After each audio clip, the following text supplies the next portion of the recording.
for Halloween, were you like scary Halloween costumes, or was it just because Me? Yeah, when I was a do kid. you like the scare? Do you do the devil and no, none of that. Okay, me neither. Yeah, it was always like I always wanted to either be Batman, or like Captain Kirk. Because there's like that evil aspect of Halloween that I don't want. I remember one year during the gas crisis, I was a sheik. Were you really? Yeah, that's hilarious. Yeah, with a gas tank or walking around with a gas tank. You want some goods? That's it. Probably wouldn't be allowed anymore.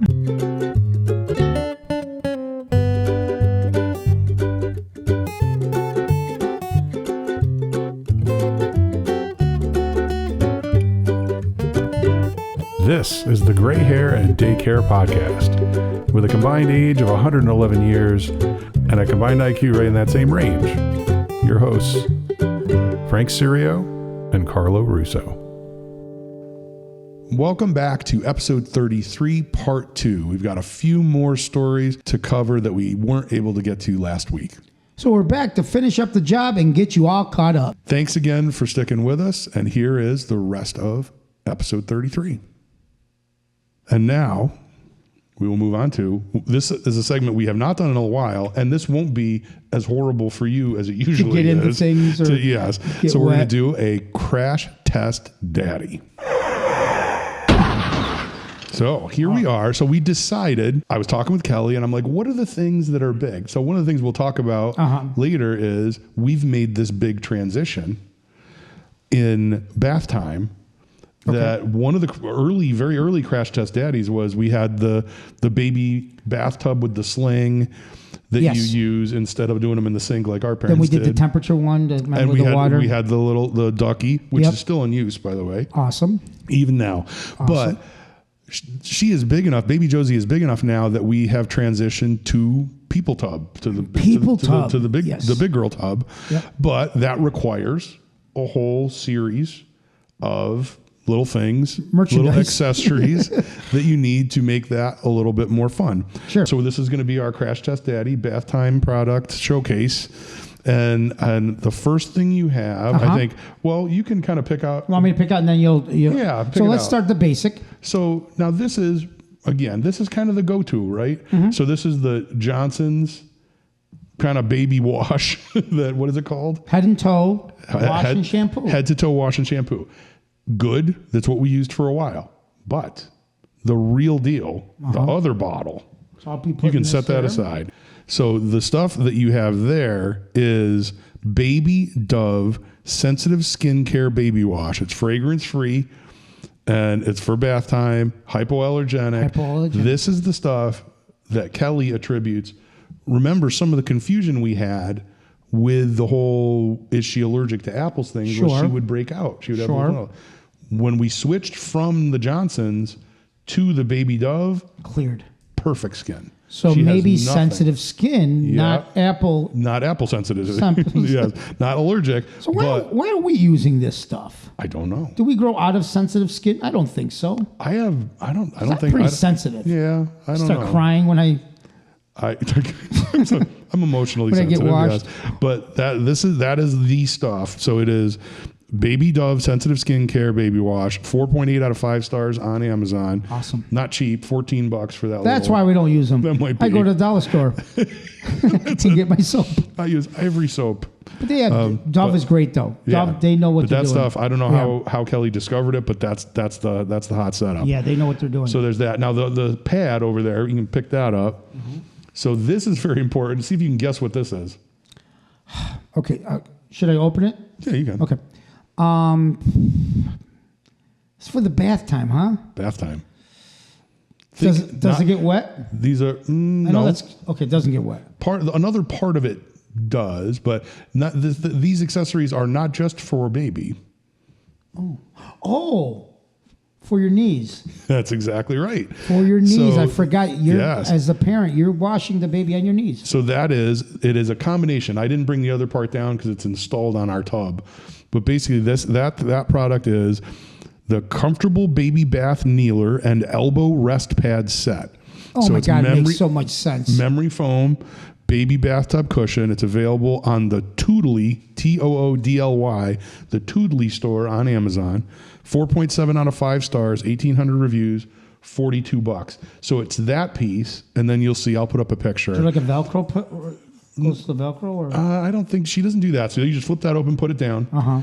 You kneel on that, and then there's a thing that goes over the side of the tub. For your ribs. For your hands and stuff. And then it has a little pocket for little like storage for bath toys or things like that. And then so it's padded on both sides, so you're not leaning on the hard tub. What used to get me is we have the bath that has the glass doors.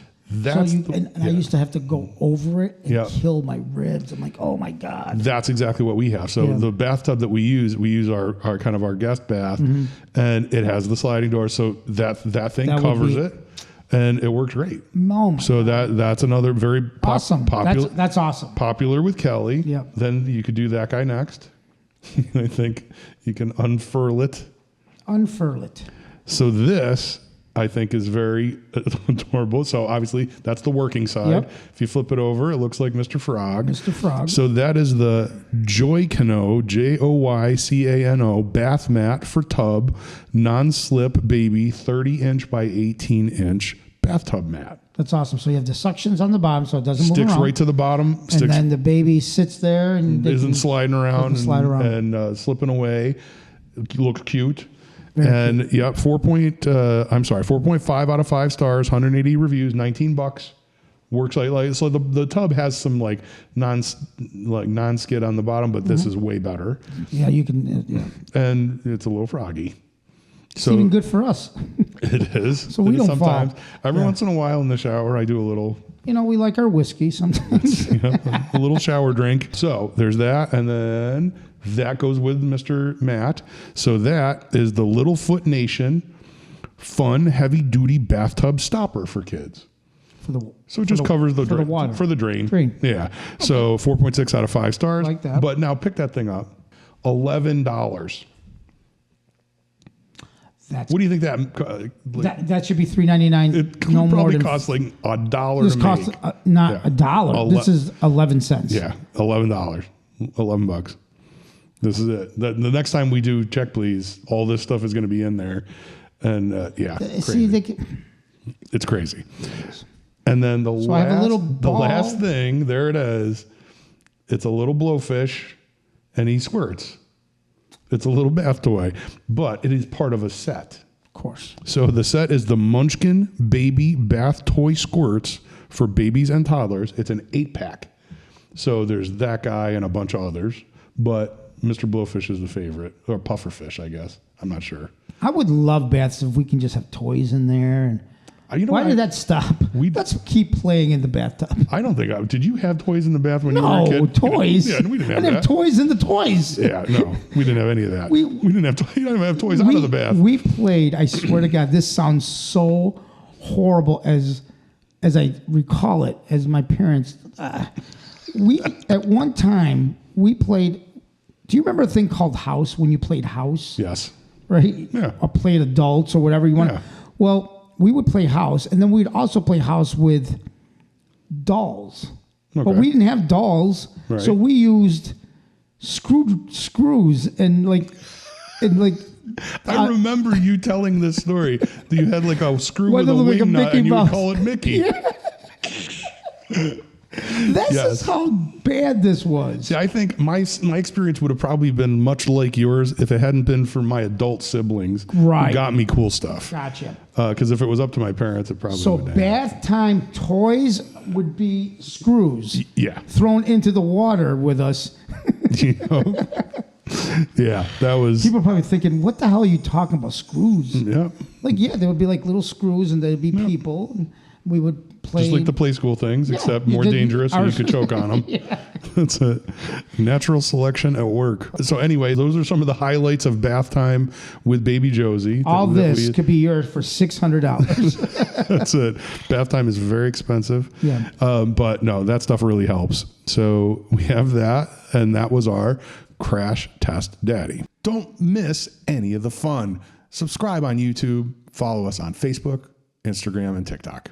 Now, one of the things that I mentioned this to Kelly earlier, we've talked about the Ikopuka cloud, the pink cloud that we put on the shopping cart. Yes. One of the things that I'm now entertained by is, I think because it's so, she's little and the shopping cart is wide and this thing covers the whole thing. Yeah. And now it's so soft and comfy. She just sleeps. Now baby Josie does the north side lean. and I don't... And I said that to Kelly. She's like, "What's the north side lean?" And I don't know if that's just is that a Syracuse thing? It must be a Syracuse thing. But when we were growing up, or when we were younger, the guinea lean, or we would call it the north side lean, where everybody would be driving around, left hand on the wheel, right hand right elbow on the center pretty console. Much in the passenger you can barely see over the dash. But so now she kind of does that, That's and I don't straighten her up because it just looks so cute. Yeah. She's kind of hanging out there looking. So funny. So she does the north side lean, which I think is really cute. North side. So we have that going on. The other thing I think that is very interesting, Rumpel went to. So Rumpel is the smaller of our two dogs and older of our two dogs. Rumpel has some medical issues that she goes to the vet for, and she just went for a normal checkup. And I think mostly due to baby-led weaning, Rumpel has gained, I think she said she gained 2 pounds since her last weigh-in. Now, before we got Watson, Rumpel was 32 pounds and a little doughy. The vet would be like, she could lose a little weight. Then we got Watson, who's so much bigger and younger, and was playing. She went from 32 to 38 pounds, solid muscle. Yeah, right? when you feel, she's not luxurious. No, it's very hard. The hair and the everything. She's cute as a button. Oh yeah, but she's solid. You're expecting very soft. Yeah, and you go. She looks like a stuffed animal. And she's you get a pit bull. It's like picking up a ham. Yeah, it's like she's there. So now she's put on a couple pounds. That's funny. So she's 2 pounds up, and immediately Kelly was like, "Well, we've been doing." She has an interesting relationship with my daughter. They're best friends. Because as soon as the baby is done with whatever it is, she's like, she leans over the side of her high chair and is like, "Where's the dog?" Unfortunately, that's probably never going to end. No, that little love between the dog and I hope it doesn't. I look forward to seeing their relationships blossom. It's cute. Poor dog's gonna be 100 pounds, but it's cute. Yeah, that'll be it. Just rolling around the house. So there's that. We have had, which I know it's it's completely normal, but we have had the arrival of a couple interesting fears for baby Josie. Yeah, 2 weeks ago was me. Well, that's true, but you did much better today. Everything came out for dinner, no crying at all, and today was cool. That was good. So, I took your advice. Yeah. Remember when I used to come in and the dogs, I would go down. Yeah. And then they would get everything going. Today quieter. I did nothing. Yeah. You also did the thing I think that was smart when you came for dinner was you didn't really pay attention. Right. And I think there is female wiring at the heart of my daughter that it's like there's a man and hard to get. He's not paying attention to me. Right? Like I get that all the time. Like when I'm working during the day, the baby's with Carrie, I'm down in my office, I come up for lunch and I purposely let her hear me, but I don't go where she sees me. And then when I show up, I get the big smile. I literally was thinking, I'm going to play hard to get. I'm not going to be like, hey, baby, right in your face. Worked like a charm. And it was like, hey, what am I, chopped liver over here? Come on, look how cute I am. Hey, look, I smile a lot. And then she was smiling, No, we did very well with that. Yeah. But the fear, it's funny. So do you remember, this is, I think, a really weird thing. Did the boys have any things that they all of a sudden, when they were little, were afraid of? I'm sure that I'm not remembering, but what do you have? Maybe that'll... So the thing that has happened with me is, one of the things we do in the morning is when I have the baby, before Carrie gets here, I've got about an hour and a half from when I take the baby to when Carrie shows up. Okay. And usually that part of the morning, I'll prepare her bottles and we'll do this stuff together. So I'll have her in the baby carrier, and I call it her jump seat. Yep. So she's in her jump seat and we're doing stuff. So I'll make a salad. I'll make a salad. I'll prep whatever I'm going to make for dinner, and she's there. So this one time, I've been trying to be more like, sadly, we blow money on like instead of buying a bag of onions and chop up onions for a salad, we buy already, like the container of diced onions, which is I do the same thing, and my wife's like, "Why do you buy this stuff? It's just chop it up because it's so easy and fast, right?" So, but I wanted to get a better food processor. I got a food processor. Okay. We are the same person. We're very similar. I just told Trina, can we take our food processor out?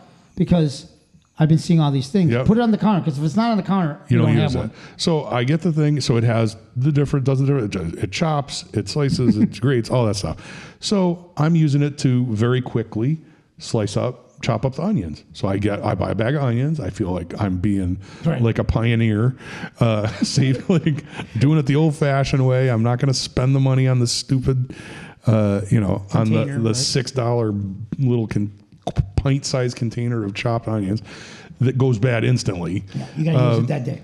So I do that. I start doing it, and she all of a sudden hates. She started. Oh, the sound. As soon as I started running it, and I was like batch feeding a couple chunk of onion, did not like it. Started crying. Okay. Does not like it now, to the point that if I take it out, if she sees it, she does not like it. Does not like it. So there's that. So she's a little bit afraid of the food processor, which makes it a lot harder to be economical, but it's okay. So I got that. Then the other thing that has come up, which I think is it's cute because it's not a big thing yet, and also Kelly's reaction to it, I think, is cute. She has started to show mommy separation anxiety. Oh, really? Like when Kelly passes the baby off to me and goes into another room, she watches. She makes she kind of makes the apprehensive sound. When she leaves in the morning, she makes it. Now it's an instant recovery. So I'm like, hey, I'm right here. We start doing stuff, and she's fine.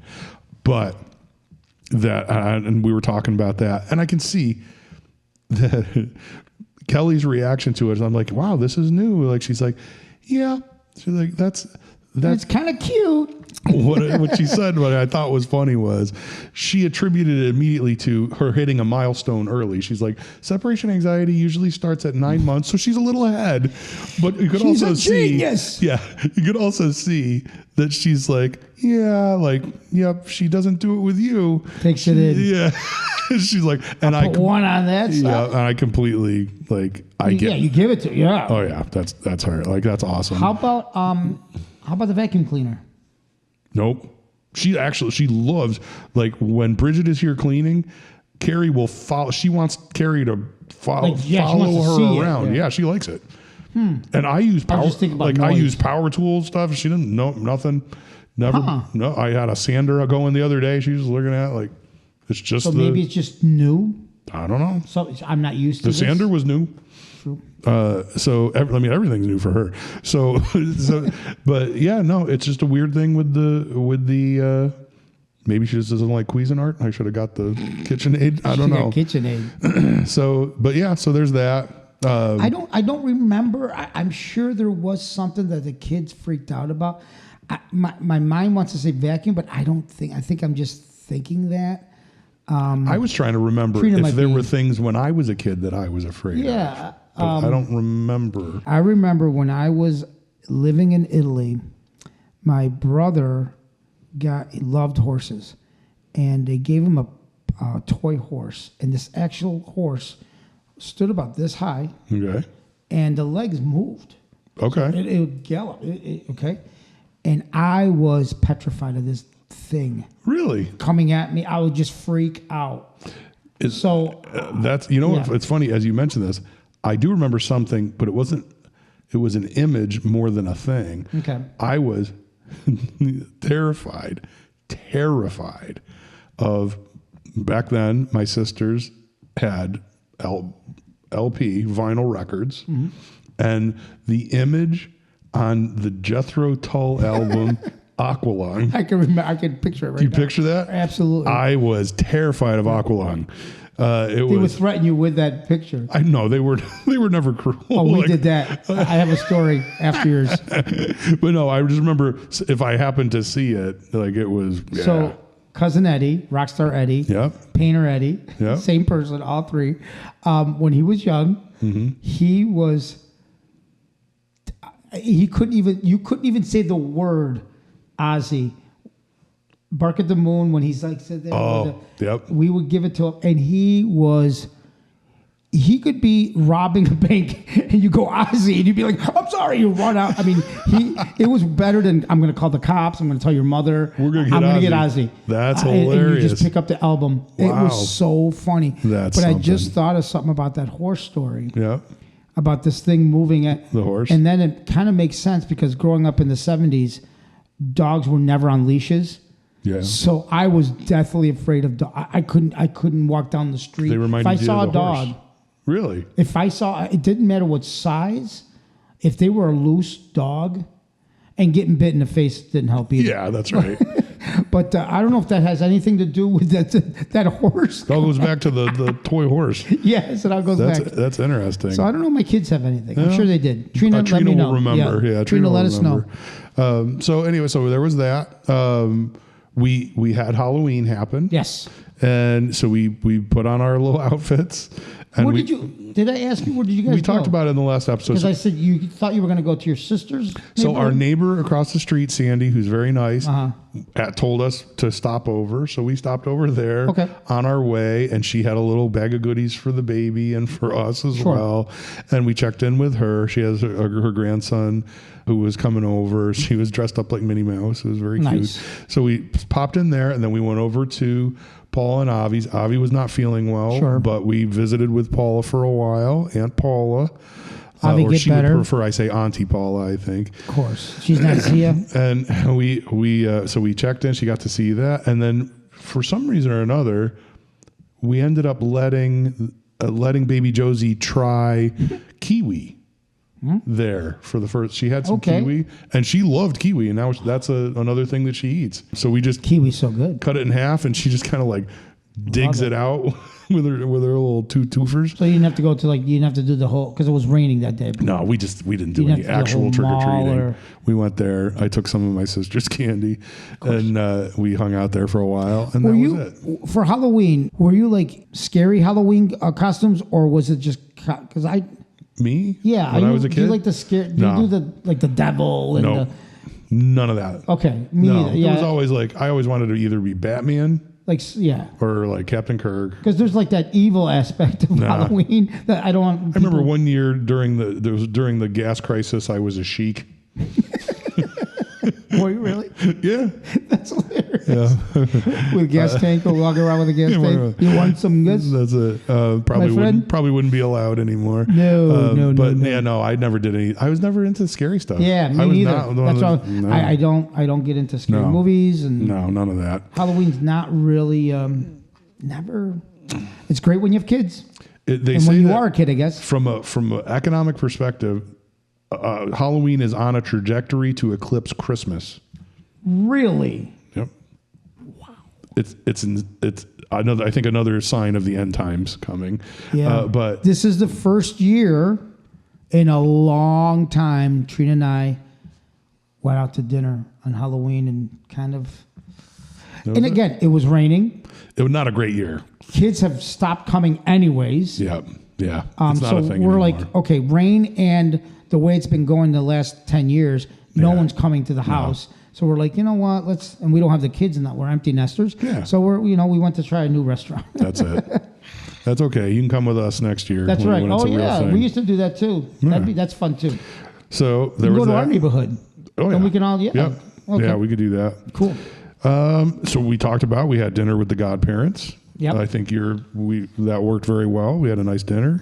We got to talk about. That was fun. I got to read you my project. I'm telling you, once you get this project, Trina and I were in the car, and we're like, she's like, this is, it's amazing what he can come up with. I'm like, I've been amazed for 40 years. It's going to be fun. I think so. We haven't talked about this part of it, but eventually I will be talking about it. So we talked about the mouse house, and the mouse house made me think about. You made me think about making something more. Yeah, right. kind of creating a kit so that people who wanted to have a little mouse house in the nursery for their kid, they could do that. And I was thinking about different ways I could do that. And then I thought, well, it's kind of hard to market, and how would you do it? And then I thought, well, if there was some kind of a character that you could associate with it, and my Carrie told me about some stories that were big for Christmas for her kids, and it got me thinking. I thought, I could write a little story.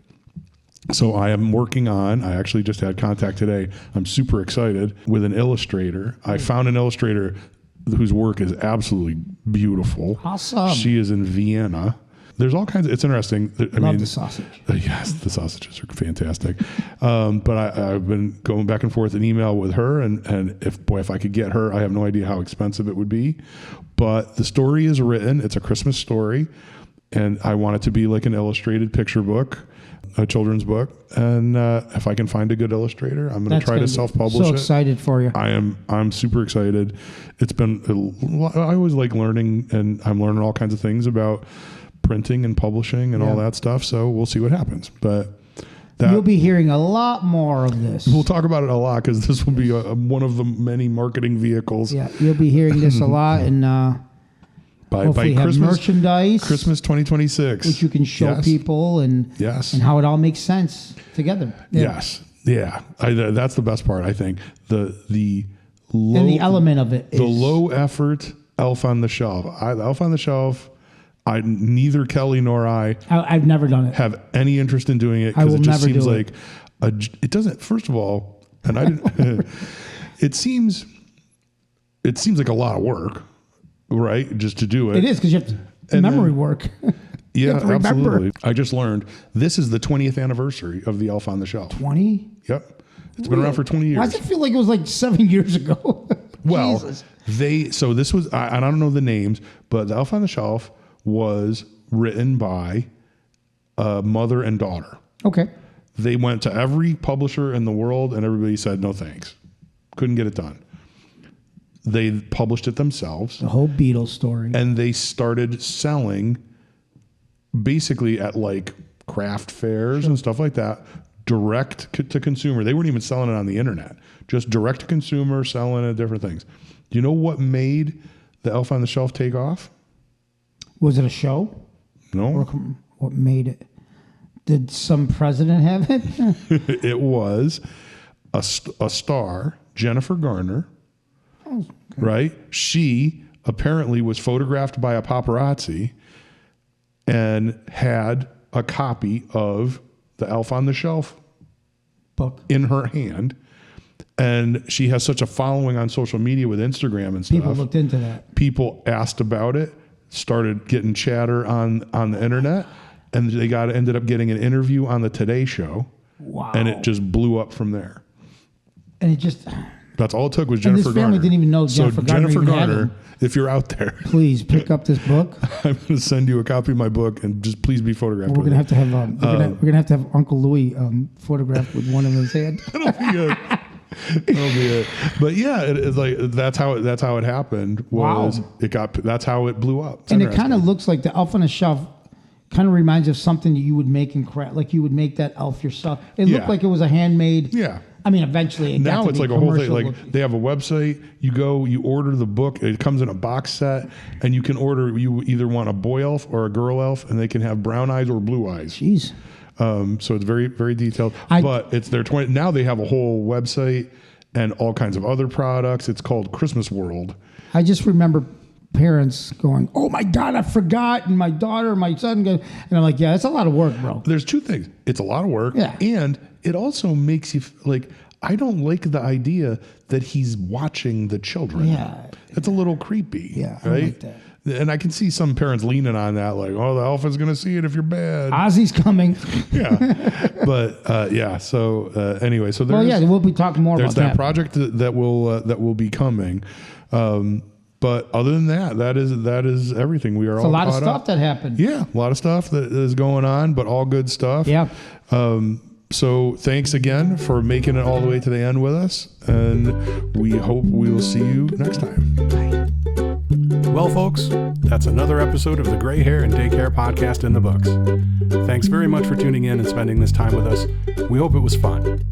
If you enjoyed this week's descent into the madness of dadness, be sure to subscribe to the podcast so you don't miss any of our future adventures. And while you're at it, give us a like and share the cast with your friends on Facebook, Instagram, Twitter, Carrier Pigeon, whatever you crazy kids are using. Have any hilarious parenting stories of your own? Questions about navigating fatherhood later in life, or even when normal people do it? Email us at ghdc.podcast@gmail.com. We'd love to hear from you. And now, if you'll excuse me, I'm going to bed.